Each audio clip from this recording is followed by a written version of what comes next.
ease after NTSA got off the roads. Is he seeing anything different? But thank you, Francis, for that. Let's now get into the second bit of the discussion in at this particular hour.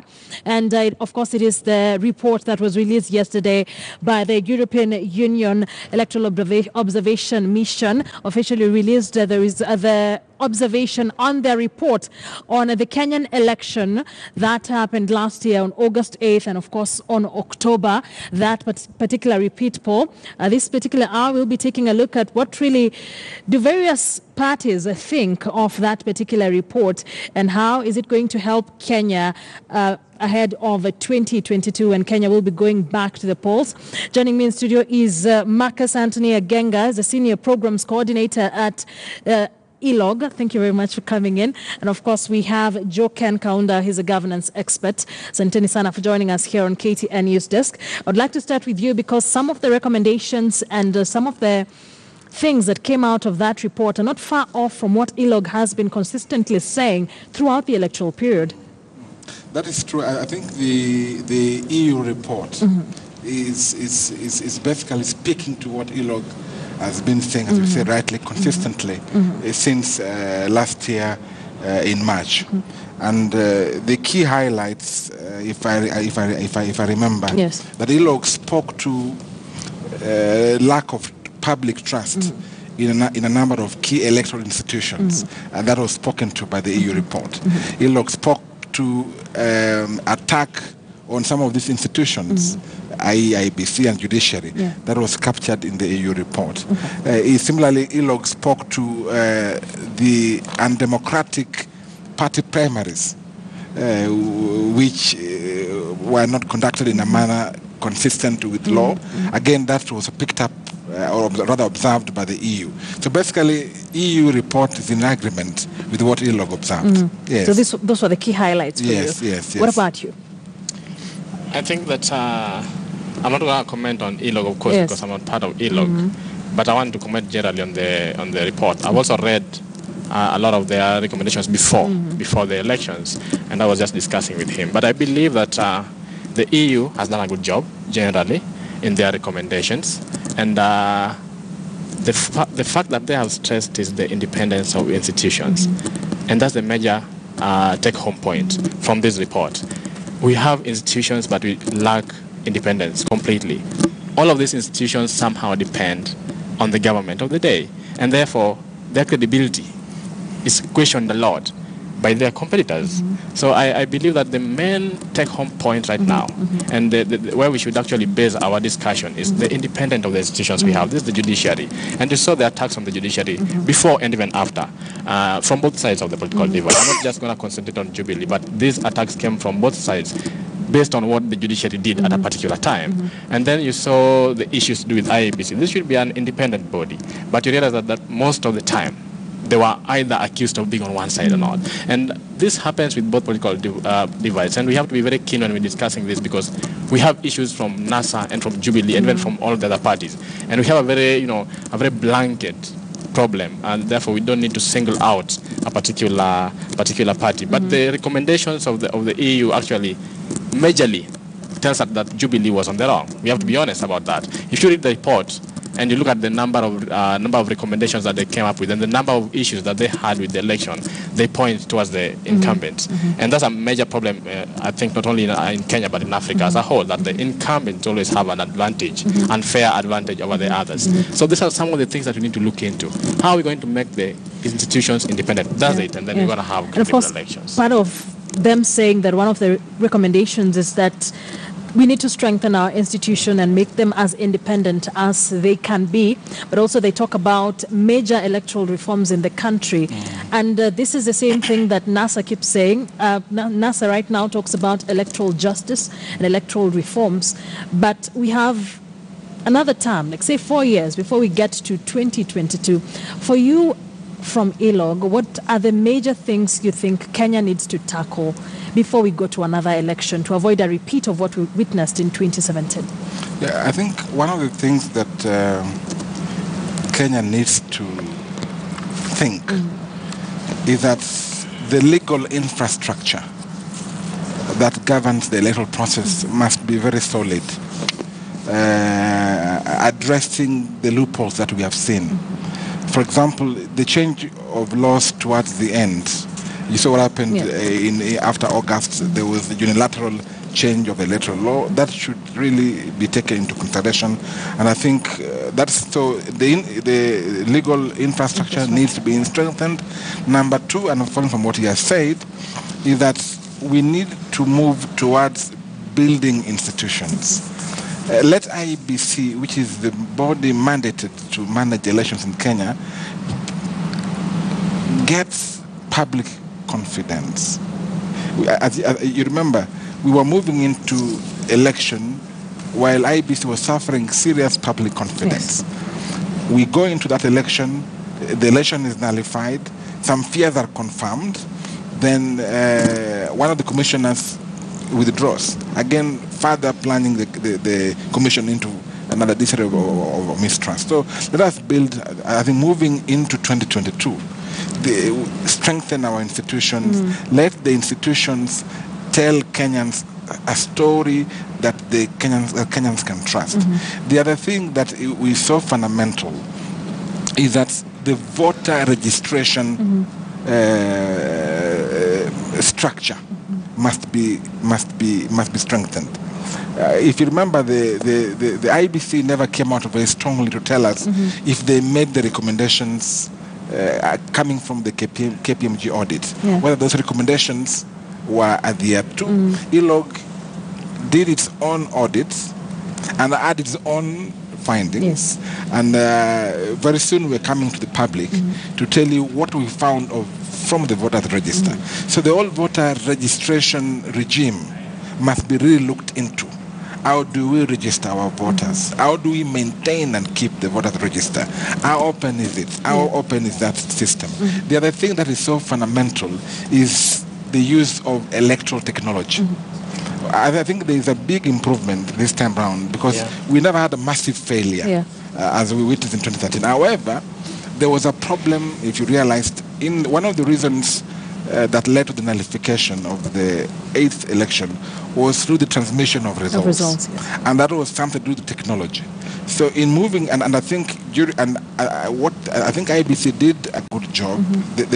For the fresh polls, they really tried to improve, and they made the system more accessible, more transparent. But there's room for improvement, and I think moving forward, one of the reforms that must be taken into consideration is procure this equipment in good time, have them tested, invite stakeholders to these meetings, and again, in a sense, in a way, you're building the confidence of the public.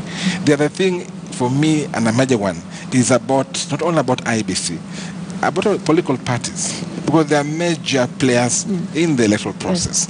Now, if the way they conduct their own elections is defective, it spills over into the general election. So I think moving forward, we need to build a culture of internal party democracy. That let us make parties stronger institutions. But that's something we rarely see around here. And you see, the party, the NASA is busy, or Jubilee busy attacking either the judiciary or IBC for mishandling an election, yet no one is attacking or questioning the way they themselves conduct their own elections. So you see that point. So that's, I think, moving forward, parties are, in Kenya, it is the main vehicle of political representation. Double standards there from political parties, in essence. This report coming from the European Union, and of course the circumstances surrounding it. We know that the ambassador for Kenya in Belgium and the EU said that he doesn't think this was honest, in that it was not, this report was not released here. The EU itself says that it was difficult under the circumstances we find ourselves in. What does this mean for Kenya? What does it do to the image of Kenya as a country? Of course, as a diplomat too, I believe that there are diplomatic channels to solve any kind of a dispute, and I think what we need to take into consideration is what is just said, that there is a bit of double standard here. I believe, in my opinion, that these people actually knew the contents of the reports. And the issues that are coming up now are just, a blow up in the media. But I believe there have been people behind the cameras who actually knew what was contained in the report. And some people do not agree with it, and therefore they would not support it. They wanted it released under certain conditions. You understand? And that if you want certain things done according to your way, and they're not done so, then you definitely blow out. And this is a government in place, and we have to understand that governance in Africa, this is how it is. And when things are going right for you, then you support them. But when they really are criticizing you and putting you on a hot spot, then you definitely go against them. The ambassador is a representative of the government. We have to accept that. And he quoted the law, actually. He quoted the Cotonou Agreement. He quoted the MOU about this. But you see, I do not think that where the results are released is a problem. Why did nobody talk about the contents of the result, of the recommendations, of the report? Because we see a blowout on the procedure, and not the content. And not the content. Right. Why not talking about the content? And when you go to the content, then you realize that there's a discord there. Because when you look at who is the ambassador speaking for, definitely the ambassadors are representative of the government. So they are definitely speaking for the government. Does this in any way hurt our image? It definitely does. Diplomacy requires a very critical handling. And you have to be very careful how you handle democracy. You are dealing with an EU, which is composed of over 28 countries. These are trade partners. Yeah? There are so many things that the EU does in this country. There are so many treaties that have been signed in conjunction with the EU. There are so many things going on. So therefore, one thing should not lead to you messing up a whole lot of things. So I believe this is what should have been done. The image is going to be messed up. The media was not the best place actually for the ambassador to respond, in my opinion. They should have found a better channel of responding and not the manner in which they responded and the words used. If you read the words that the ambassador used, they were quite strong. They are not diplomatic at all. And somebody who has studied diplomacy knows very well that you need to be a little bit careful on certain things. You're dealing with an EU, which is a stronger democratic base in this country. Is that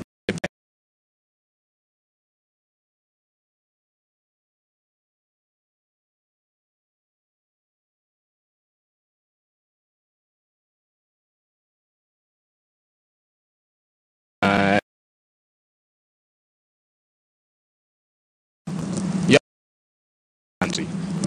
EU has a much more developed democracy and much more stable democracy, and therefore if they come up with something, they definitely have gone through the experience, because these countries didn't just come up with democracy, so they've gone through this experience. I think we need to adopt and look at the recommendations and then respond based on what actually we've studied on the recommendations, which in my opinion I would once again say is they have talked about legal reforms, and I've suggested before on different forums that we need, maybe if we are going to go forward, we need a different law concerning elections, and maybe we need a different types of governance. Maybe what we have now, it doesn't fit our country because of the political divides. How are we going to go into 2022 like you asked him?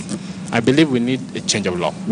I believe we can have a hybrid system of governance. It has worked in all other countries. If we have experts in this country, we have people who wrote this constitution, why not change the law such that it's not a winner takes it all? Because this is going to take this country. This is a conversation that has been on the forth for a while now, since we got into an election. But this particular report, as he said when he was giving his opening remarks here, he said, has majorly attacked the government of the day for using incumbency to bulldoze their way around, for lack of a better word, for using state resources in campaigns as well.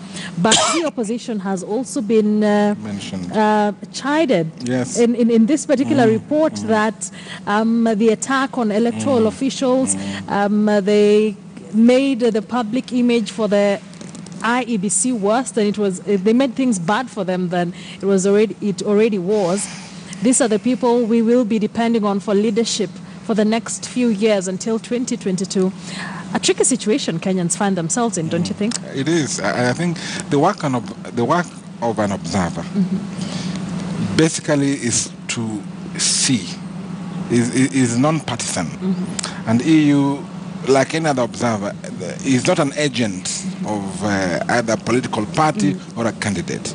These observers' work is to basically see and make informed judgment based on what you have seen. And that's why you see they're able to speak about NASA and tell NASA, you contributed to the problems by inciting the public against IEBC. It is able to attack the government and said you used excessive police force. It is able to attack the government and say you intimidated the judiciary. That's the work of an observer.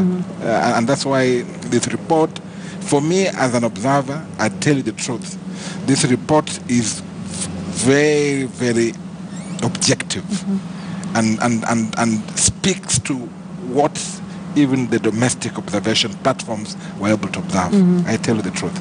So wait for our reports by the end of the month and see if there are any differences. And we will do comparisons with the EU reports. Yes. Gentlemen, thank you very much for joining us. We'll have to end it at that. Marcus Agenga is the senior programs coordinator at ELOG. And of course, Joe Kaunda is a governance expert. We will be waiting for that report.